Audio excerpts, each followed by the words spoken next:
for 10 years. I never insisted that we kiss. For 10 years, I never insisted we have sex. A gentleman is not about her body.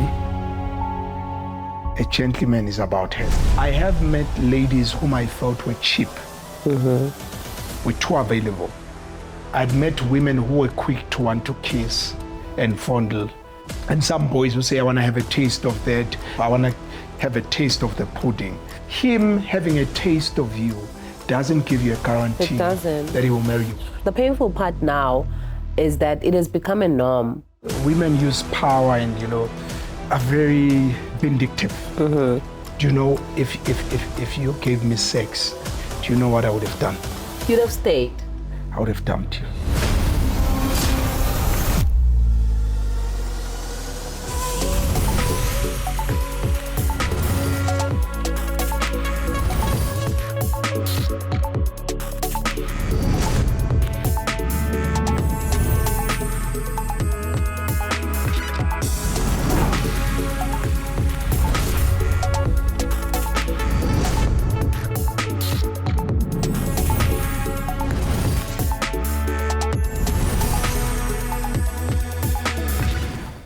Hello everyone, welcome to another exciting episode of Love and Marriage Today. It's exciting, it's going to be a jam-packed here, and thank you so much. People have been subscribing, have been commenting on the comment section.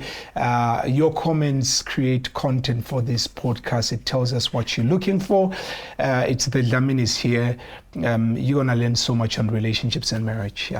Yeah, we're looking forward. Thank you very much for, sharing. We've seen others have been sharing even to other platforms like WhatsApp. So thank you very much. We really appreciate that. Continue to share and invite your friends to actually join us, on our live episodes. We're going to be having on our conference, our marriage conference. Recharge Your Marriage Conference coming up is in Mpumalanga. That's going to be in Middleburg on the 29th of March. Please do not miss it for anything. You get your tickets on WebTicket. So you come with your partner, come with your person, married, engaged, or just, in a relationship. You are all welcome. So let's get into today's episode. So today we are talking about how we met. How we met. I know a lot of people have this question, at the back of their heads, and they're thinking, this couple, they look so good together, they do everything. Oh, they seem so perfect. And we just wonder, how do they meet? Are you ready to share? Yeah. It's quite interesting, I know. Yeah. So actually what is interesting is that we met back in high school. Yeah. Because we belonged in the, Christian bodies in our different or respective schools. We were actually in two different schools. He was in a boys' school. Yeah. I was in an all-girls school. Yeah. But because of that, our schools, were like sister-brother schools. So we both belonged in Christian bodies, which we really, were very active in. And he came to my school. You want to share that one? Yeah. I think it's an interesting one. Before we go into how we met at school, many people look at us, they look at the Laminis, they feel like, wow, they're a perfect couple. Like they normally say at our marriage conferences, like you guys are ntabani, you don't ever have conflicts and stuff. I just want to put it out there that we are human beings. We started out somewhere, and actually our story is magnificent. So yes, we met in high school, whilst you are saying we met at that event. Yeah, we met at that event, at that Christian fellowship event at your school. I do recall, I do recall. We met there. I saw you in the choir sing. And I was like, wow, I was taken, by your eyes, like that girl with big eyes and stuff. So yeah, that was it. And I remember that time there was my sister. Yeah. I asked my sister, who was in the same school, St. Michael's School. I asked my sister who's that girl? And she told me your name. So I had an interest in you. That was the big. We were Christian and so much committed, to Christ, and we were serving God. You were serving God. I think that's one thing that attracted me to you. So that's how we met. And she actually introduced us, right, Yes, on that day. So that was the day we met, but that was not the day I saw you. Where did you see me? Because of the different, the different events that we would go, either our school goes to your school. Yeah. So I also saw you at your school. And you were performing. Oh my goodness! I was doing some dance thing with a dance group, and I was a flop. I'm not a natural dancer, but I had to dance to survive, to fit in. So yeah, we did that performance at my school, Salesian High School. You came. So I was there, and that's where I saw you. And the girl with the big eyes popped up again. Yeah. And I remember me after the event walking you to town. Yeah. Yes. Actually, no, it's difficult being a guy. Why? You fear rejection, So yeah, I had to get my words in order, So, but I was a brother. Okay, as a brother, as a Christian brother, I never believed in meeting a girl and hitting on a girl. So it's like, oh, sister, it was great, how we did it back in the days. But there was some wisdom into it. Well, yeah, sister, it was great meeting you. The service so great. I could pick that you had some interest in me too, but I didn't want to rush. I saw you were blushing and stuff. So I didn't want to rush into it. Yeah, but the biggest honor was walking you to town. And when I came back, I was so excited that I had walked you to town. So basically that's how we met. Yeah, that's how we met. Yeah. And he went on to be brave again. What did you do? The audacity. So this thing continued, I think I believed in, there are different stages of a relationship. There's friendship, there's dating, there's courtship. I'll explain all of them. Then there's marriage. So many want to get into dating, like I meet someone just today and like, it's just a little bit, how do you say you love me, you don't know me? So there's got to be a little bit of some friendship, which I think with you, I did establish. Yes. So I didn't rush you. I became your friend. Yeah, I do recall writing letters. I don't know how you felt. Writing letters, hi, our schools were apart, hi. I would send those letters. Yeah, I know that you knew that I wanted you. So that was the friendship part. We developed a friendship. We got to know each other. That was a fun part. Then eventually we started to date. Maybe we'll go on to explain when we started to date. Then eventually we got into a courtship, which was serious now. There was an engagement at church, it was a serious thing. I put a ring on your finger. We were getting ready for marriage. Then eventually we got married. We've been in this game now, marriage for 14 years. So where it moved from the time we met is the prom night. Yes. How did we get to the prom night? I continued, back in the days, there were no cell phones, you remember. In our days. So the only mode of communication we had was the coin box at your school, because you were at boarding school. So I would call with a few coins. I had nothing. I was just a boy, nothing, no capital injection. So I used to call, and it would be an excitement, to have you pick up my call. I'd say nothing, back in the days, it was your green grasses of London, and you were sitting under the jacaranda tree. So yeah, you picked my calls over months. I think you developed some level of trust. I wanted you to trust me. I want to believe to some extent I'm a gentleman. So I wanted you to trust me. I didn't want to rush to tell you that I loved you, but I was so crazy about you. That was 2001. Yeah. Then this thing continued. We continued to correspond. Then 2002, we were in our matric. Yes. So then part of my communication with you, I did make it clear that I want to be your prom mate. Yeah, which was very brave. Which was big shoes, because you were the head girl in your school. And Mina was not even a prefect. I was nobody in my school.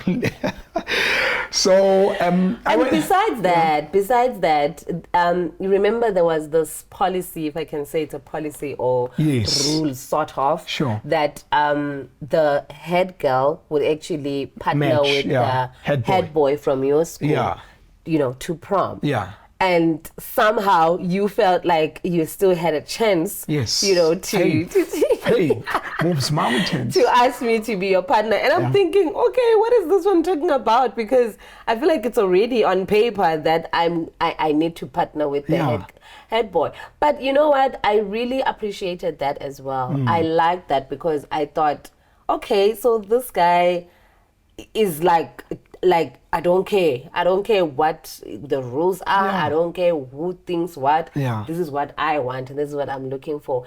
And it really worked out for us because at the end of the day I was not so keen to be to be, you know, the head boy's partner, because anyway, you know, I felt like it was a bit unfair. Everyone else was able to partner with whoever they wanted, but somehow if you're the head girl or you're the head boy, you were just given, you know. We became head boy, we became prom partners. We're going to get into that one. When we dated, at school there were guys who were from rich families, you know, that wore the Jordans and stuff. I wasn't from that kind of a background. We were broke at home. What attracted you to me? You could have been involved with the guys who were coming from families which had money. What attracted you to me? Well, first of all, it's what you said also attracted you to me.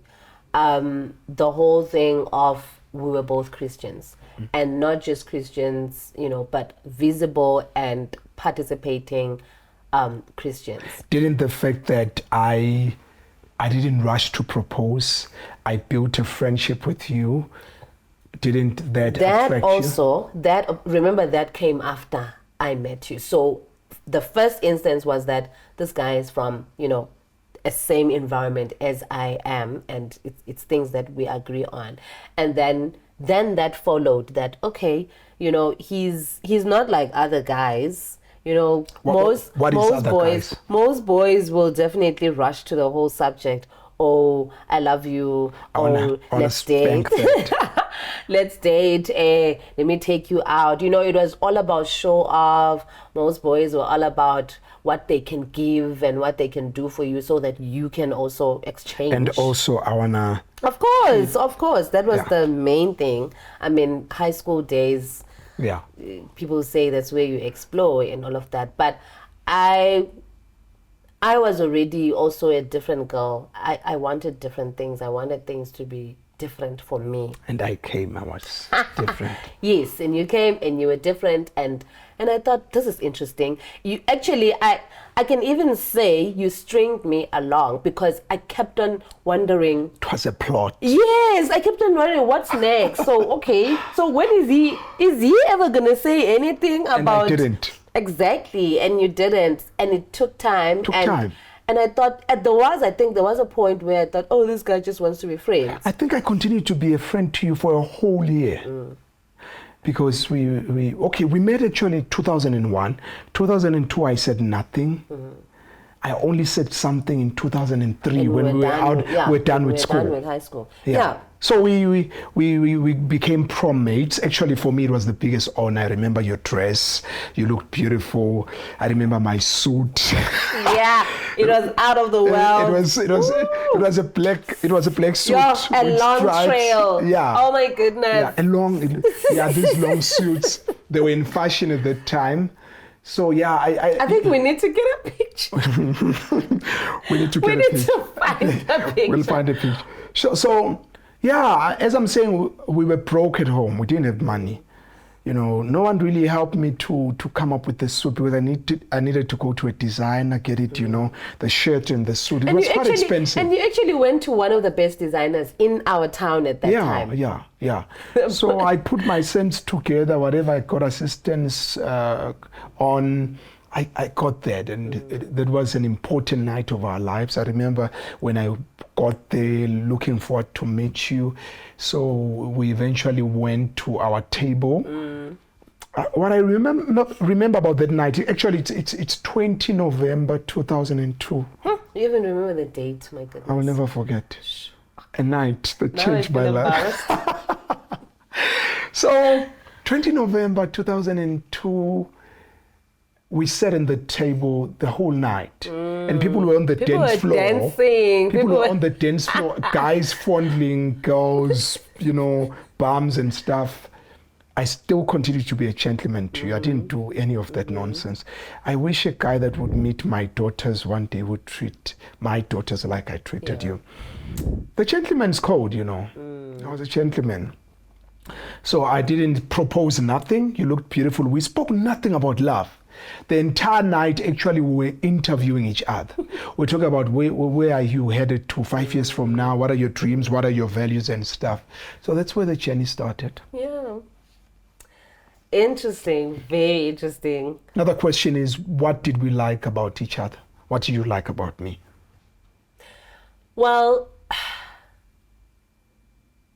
I liked that we, first what I said, I liked that you loved God, first of all, because I think that's one of my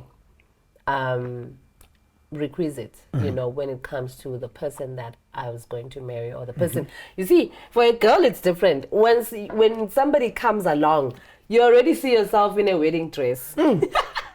Amen. Yes, it's crazy like that, but yes.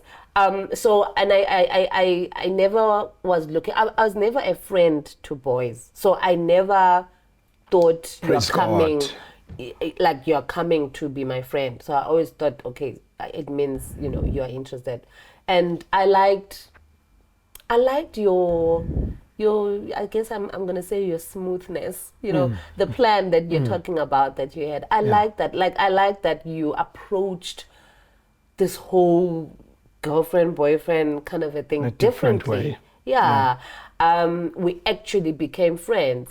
I liked that you took time, the letters, and how the letters would get to me is so interesting. We used to write letters. They would come from somebody you would meet in town, you would be boarding a taxi to school, the day scholars, and they'll come with the letter. And nobody else would receive letters in my class. So I would wait in town, because there were students from town that were walking to your school or taking buses. Taking buses and taxis, this thing of taxis, combis is new. Yeah, it was buses back in the days.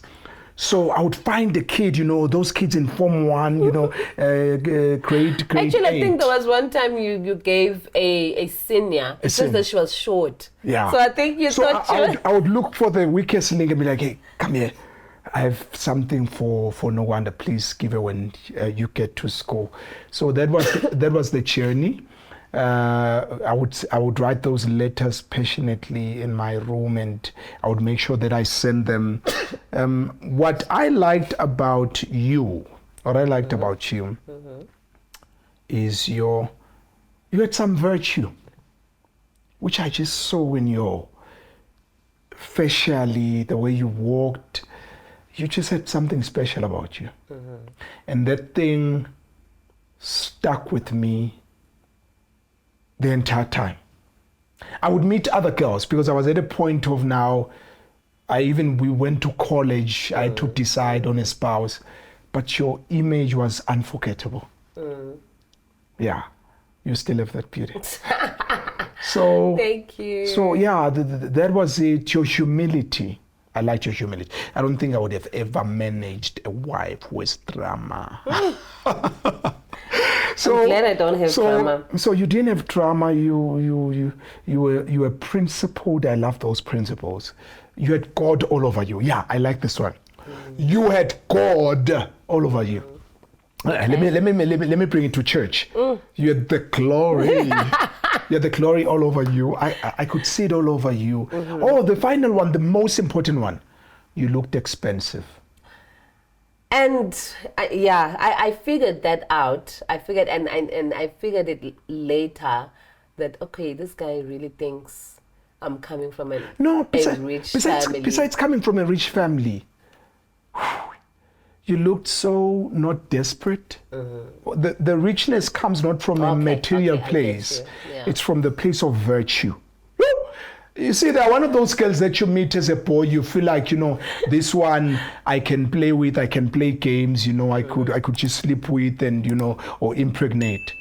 You are the kind of a girl whom you don't play games. You don't mess around.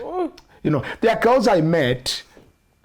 Yeah, I felt like I could play around here, but you're the kind of a girl I knew if I messed, I fooled around, I could have lost. I don't know who told me that, but something told me that you don't mess with this girl. You look so expensive, and I made it a mission in my heart to say I'm gonna do anything to get a heart. No matter the time, as I'm saying, about 2 years, I didn't propose 2 years because of that expensiveness. So that's what attracted me to you. Nice. Yeah, the way you've just described all of that, I just feel like, okay. Yes, I am intentional. I'm not even sure if you're talking about me. I am intentional. I knew what I was doing, yeah. Values. What values did we agree on? Values we agreed upon. Number one value, I remember whilst we're doing our dating now, after we told each other that we love each other around 2003, the values, what we spoke about, I remember us talking about our dream. We spoke, I told you that we're going to go to college. After college, we're going to graduate. And I told you we're going to buy a small car and we're going to stay in a small apartment and we're going to work together. So the number one value that we agreed on is that we're going to be teammates. Everything we're going to share in communion. So basically kind of a in community of property marriage. We agreed during our dating. Yeah. We agreed also on godly principles. The fear of God. That's what we agreed on. I don't know if you do recall anything we agreed on. Well, of course we agreed on, that we will make our relationship as pure as possible. Oh yes, purity. Because, we even agreed on not meeting in public spaces. Yeah. Where everyone can see. That's in public, where everyone would see, these ones are dating or anything like that. But you'd actually come home. You'd actually come, like when I'm not at school, you'd actually come home. I would go to your home and sit in the sitting room with your mom. Our dates, we'd never do these KFC things. Why I introduced that one? It's because number one, the Bible says it's a pity that when people date, especially young people when they date, they cause congregants at church to talk and gossip and even to resent the relationship. Then number two, whilst you're all over social media, whilst you're dating, everyone knows, this is your girlfriend, you break up, then there's number two. That nonsense. I didn't want that nonsense. So where I took this from is the biblical principle. I think it's in the book of Galatians that says, do not be a stumbling block to your brother. Okay. Do not be an occasion of falling to your brother. I thought if I'm going to be a stumbling block, an occasion of people to gossip or people not to see a representation of Christ because I'm all over, I'm fondling you, I'm kissing you under buses and everything, behind buses in hotel rooms. I felt like it wouldn't be a representation of Christ. Also, I took seriously my Christianity. No matter how much I loved you, I took seriously my Christianity. There's a girl actually I dated before you. She wanted to be all over. She wanted to come to church with me, and be seen by my pastors. We didn't work. We didn't last even a week because she wanted to compromise my Christian faith or my Christian testimony. I was very particular about me being known as Brother Back, the committed guy. So I decided whenever I meet you, I'll go to your home. Actually, I liked it. Anyone who dates my daughters, I've got 2 daughters. Anyone who dates my daughters, I prefer they come to my home and say, sir, I think I have an interest in your daughter. I open my lounge or my, veranda or porch and say, you could sit outside. And you could talk to my daughter, or I could take you to the date and drop you there, and I'll pick you up at what time. I just feel like if you're intentional, you mean something with someone's daughter, be pure. Yeah. So I was pure with you. I never met you in bushes, because that's where the teenage pregnancies come from. I never met you in hotels, in cars. I went to your home. Yeah. What do you think about that? The fact that I went to your home? No, I thought that was quite respectful. That was quite, like, I could see, and I read all of that in your actions, that you really respected me. You respected me as a person, and you were particular about the right people, the people that matter. I think, as you were saying, what I was thinking is that I think the challenge now with people, or maybe even other people that did it differently, is that they always wanted the eye, the public eye, of which that's the eye that doesn't matter. There's the eye that actually matters, the family eye. Yeah. Because even when you proposed, when we actually got engaged, when I told my family, it wasn't difficult. There was no fight about it, because they say this is the only guy or the only boy you brought home. So, so the thing of having the public eye, and then even your family will find out from the public that, oh, by the way, And it was the same guy you brought home for 10 years. Yeah. Yeah, that's another one. We continued whilst we were at college. I continued to rock up. You went to Durban, University of KwaZulu-Natal. You were far. I wouldn't see you. I would see you on school holidays. I'd come, I'd rock up, and they'd open up, they'd give me some tea. I'd sit by the porch out there with you, and we'd talk about our future. I think the intention for me was not to fondle or to have sex with you. My intention was to build a relationship with you. Yeah. My intention was not to build a relationship with your body. My intention was to build a relationship with you. And I think I did a good job. I took time. Even if you say so yourself. I took time. I took time. For me, I think it's part of being a gentleman. That a gentleman is not about her body.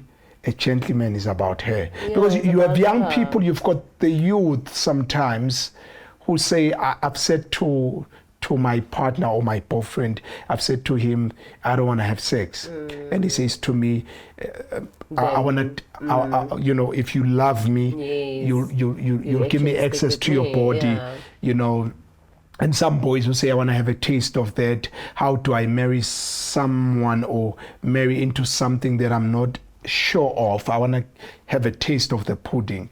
I think even, Christian young people fall into that. They fall into the trap. Yeah. I want to taste. And the interesting part, think like a man, act like a lady, Steve Harvey. The interesting part about this, boys, we could use that as a trick to get you into bed. So what we do is we taste, we get you into bed, then we're gone. Then afterwards we go to the next one and we pull the same stunt and we say we want to taste, so that we put a ring on your finger. Again, there we taste, then we're gone. I would say, as an advice to girls, to girl children, to young ladies, him having a taste of you doesn't give you a guarantee that he will marry you. What do you think? No, it definitely doesn't. And unfortunately, it's not even a rule that is placed anywhere. So a boy can actually sleep with you and leave. And the painful part now is that it has become a norm. It has been made to be a norm, to the point that even the girls know, they are expecting that once he sleeps with me, there's a great possibility he's going to leave. Yeah. And somehow they are willing and able to live with that, because the fact that you have allowed him to sleep with you, you have come to that point where you're saying, okay, I know he might just leave, Do you know, if you gave me sex, or if you threw yourself at me and say, hey, have my body, do you know what I would have done? You'd have stayed. I would have dumped you. I'm serious. I would have dumped you. Because, I get you. I would have dumped. From that time, I would have learned how cheap you are. And actually, not to be insulted, because, hey, amantombazane and ladies are very, vindictive. You know, women use power, and you know, it could turn into now he's body shaming. You take things personal, but this is it. I have met ladies whom I felt were cheap, were too available, and my heart couldn't gel with them. I'd met women who were quick to want to kiss and fondle, and my heart just wasn't with them. You know the stories back in the days that were shared by these old preachers. There was another old preacher at church who used to say, if you're a young girl, don't allow yourself to be the driving school car. You know, I know it sounds a little bit insensitive and insultive. But I think as a woman, it's important to ask yourself, what kind of a car do you want to be? Do you want to be the driving school kind of a car that everyone learns through, then after that they dump in order for them to walk into the new and latest Mercedes-Benz, you know? What do you, does it apply to women? Does it apply to women saying, I want to be the Merc that's never been driven, the BMW that's never been driven? I think the challenge with young women, young girls, is that they believe, or most of them believe, that they don't have the right or they don't have the power to actually choose what who comes into their lives. They think it's the man or the boy that has that authority to say, we want this guy. Nonsense. It's like, and that is why you find young women in primary school, in high school, getting pregnant, because they feel like, oh, he has chosen me and this is what he wants. They don't think about, what do I want? They don't think about, I'm still going to go to high school, I'll meet better boys or better men. I'm still going to university or college, I'm going to meet. I actually once spoke at a school and told the girls that, you know, stop, like there's totally no point of dating in primary school, because you're leaving that place, you're going to high school, you're going to college, you are about to meet. Think about how after you have had sex with a boy in primary or even in high school, and then you fall pregnant, and then by chance you move on to university or college, and then you meet a man or a guy, the creme de la creme, and you are thinking, oh my goodness, I have a baby at home. So now you feel like you're less of a... You are saying ladies many a times feel like they don't have a choice. They don't have a choice, you know, to choose. They get to be chosen. I have a question. Do bees choose human beings, or human beings choose the bees with honey? Bees. Do bees run after human beings? Do bees run after human beings and say, yes, our honey, yes, our honey? No, of course not. Or it's human beings that pursue bees and their honey because of the what word. Carry, So I think... Yeah, it's just how... I think it's just a matter of... And I'm glad now, you know, somehow part of women empowerment plays, you know, a bit of a role there, where it encourages a young woman or a young girl to say, no, you know, you have a full right to actually make a choice, you know, of the kind of man that you are looking for, you intend to be with. I was actually willing to wait for you for the longest of time. I waited for you. I never insisted we have sex for 10 years. I never insisted that we kiss for 10 years. We'll talk about that in another episode. In another one, yeah. It's been a super time talking about our love journey, where we started. We started out in 2001. At high school, we became prom mates. We dated for 10 years without kissing. I waited for Nogwanda. We got married in 2011. That's what the first time where we kissed. It's a beautiful story, I think, which inspires the girl child, the boy child. I know that it's values our generation no longer believes in, but there's some truth, there's something that someone can get. It was a great time, I think. It was a wonderful time. Thank you for watching. Please continue to share, and definitely subscribe. We really want to see you on this platform. We want this family to grow. So continue to share and continue to to participate. We'd like to hear from you as well, your views.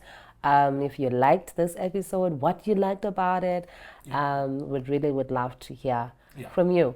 So on the next episode, we'll be dealing with part 2 of how we met. Please be reminded, 29 March, we have our Recharge Your Marriage conference in Mpumalanga at the Middleburg Banqueting Hall. It's going to be 3,000 people gathering there.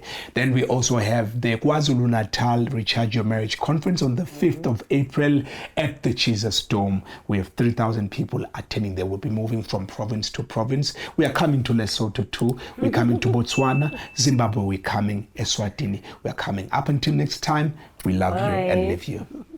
How did we meet? We were in grade 11. We befriended each other. Then 2002, we became prom-mates. I still remember it was 20 November 2002. We dated for 10 years and we never kissed for 10 years.